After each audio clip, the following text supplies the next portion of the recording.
राधे राधे राधे, बस ये तीन शब्द जो सुनते ही मन में एक ही चेहरा उभर कर आता है। प्रेमानंद जी महाराज, वो मुस्कुराता हुआ चेहरा, वो मधुर आवाज जो प्रेम, भक्ति और विरक्ति तीनों को एक साथ जीती है। आज प्रेमानंद जी महाराज कोई साधारण नाम नहीं है। रानी के परम भक्त, वृंदावन की धरती के ऐसे संत जिनकी ख्याति अब देश की सीमाओं को लांघ चुकी है। भले वो मथुरा के एक छोटे आश्रम से बोलते हो, लेकिन उनके शब्द सीधे आत्मा को छू जाते हैं। उनके भजन, उनके प्रवचन जीवन का अर्थ समझाते हैं। क्रिकेटर हो, अभिनेता हो या फिर एक आम इंसान, उनके पास एक ही सवाल लेकर जाता है, महाराज जीवन में शांति कैसे आएगी?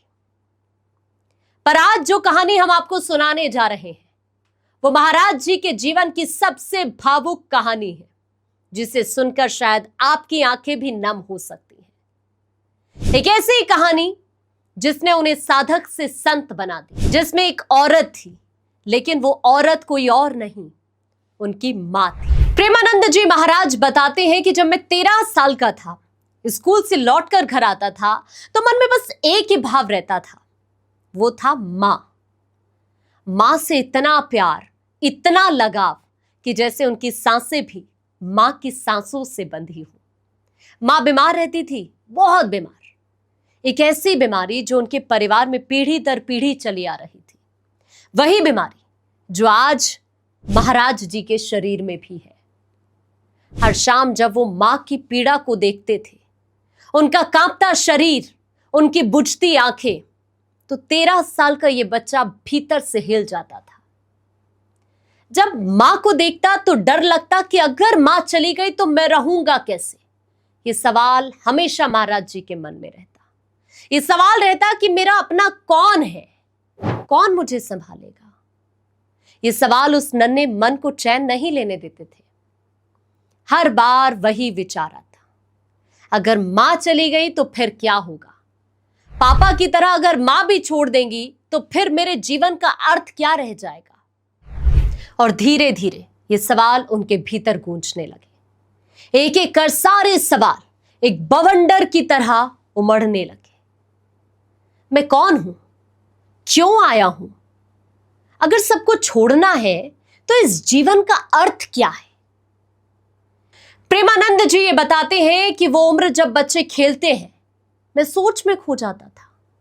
स्कूल में बैठा होता तो मैं मन ही मन कहीं और भटकता था। दिमाग में एक ही विचार घूमता, पढ़ लिख कर करेंगे क्या?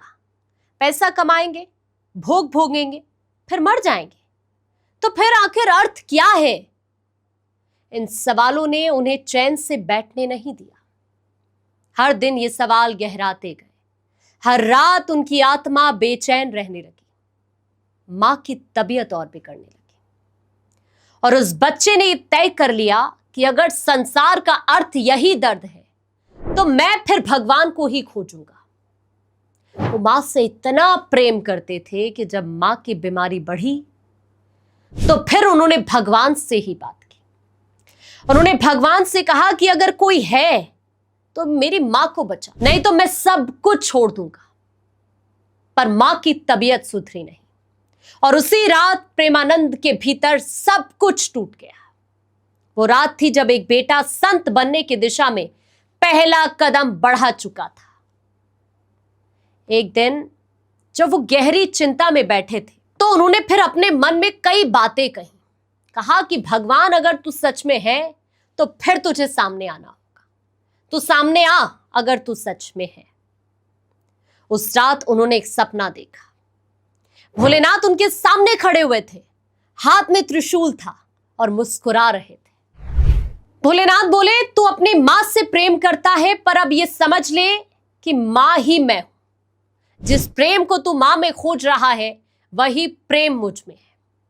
सुबह जब आंख खुली तो उनका पूरा जीवन बदल चुका था। उन्हें लगने लगा कि सारा संसार एक ही चेतना है, जिसे वो मां कहते थे, वही भगवान का रूप है।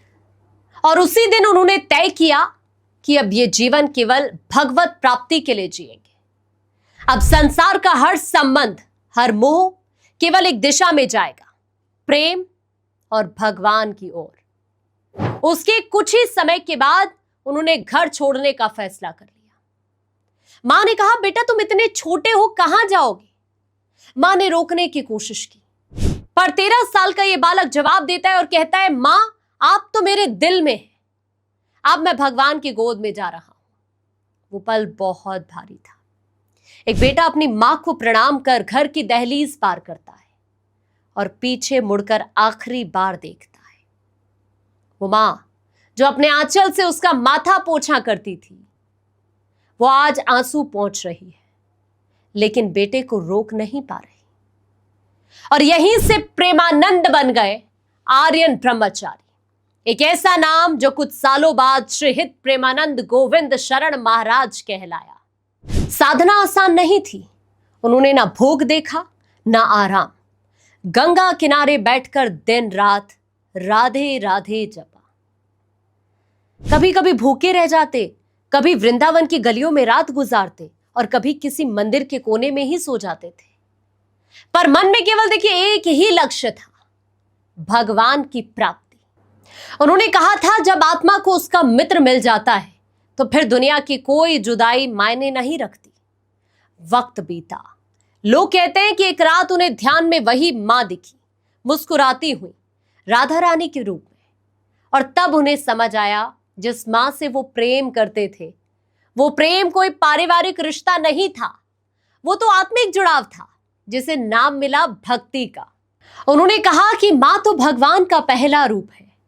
अगर तुम मां से प्रेम कर सकते हो तो समझो तुम भगवान से प्रेम करना सीख गए।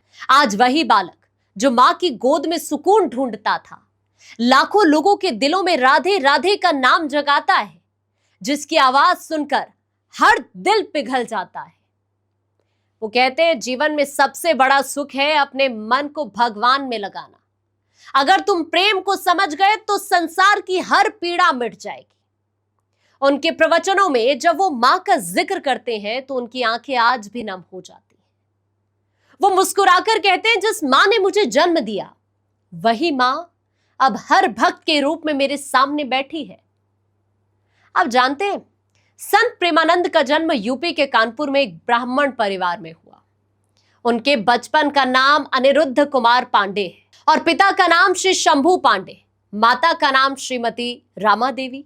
सबसे पहले प्रेमानंद जी के दादाजी ने संन्यास ग्रहण किया। साथ ही इनके पिताजी भी भगवान की भक्ति करते थे और इनके बड़े भाई भी। प्रेमानंद जी के परिवार में भक्ति भाव का माहौल था। इसी का प्रभाव उनके जीवन पर भी पड़ा। जब कक्षा 5 में थे तभी से गीता का पाठ शुरू किया और इस तरह से धीरे धीरे उनकी रुचि अध्यात्म की तरफ बढ़ी। साथ ही उन्हें आध्यात्मिक ज्ञान की जानकारी होने लगी। महाराज की कहानी हमें सिखाती है कि सच्चा प्रेम कभी खत्म नहीं हो सकता। वो रूप जरूर बदलता है, देह से आत्मा तक पहुंचता है। मां से शुरू हुआ वो प्रेम भगवान तक पहुंचा और आज उसी प्रेम से वो करोड़ों लोगों को जोड़ते हैं। उनका हर भजन, हर प्रवचन एक ही संदेश देता है, भगवान से प्रेम करो, क्योंकि वही मित्र है जो कभी बिछड़ता नहीं। अगर तुमने कभी सच्चे दिल से किसी को चाहा है तो समझो तुम्हारे भीतर भगवान की झलक है, और अगर किसी ने तुम्हें छोड़ दिया तो जान लो वो तुम्हें भगवान तक ले जाने का माध्यम बन गया है। आज प्रेमानंद महाराज जब कहते हैं ना, राधे राधे बोलना पड़ेगा, तो ये सिर्फ शब्द नहीं है, ये उनके जीवन का निचोड़ है। वो कहते हैं, मैंने मां में भगवान देखा और भगवान में मां को देखा, अब दोनों एक हैं और मैं बस उनके प्रेम में खो गया हूं। कहते हैं, जिस दिन तुम अपने भीतर के प्रेम को पहचान लोगे, तुम्हें बाहर भगवान को खोजने की जरूरत ही नहीं पड़ेगी, क्योंकि वो तुम्हारे भीतर ही है। तुम्हारी हर धड़कन में, हर सांस में, हर राधे के उच्चारण में।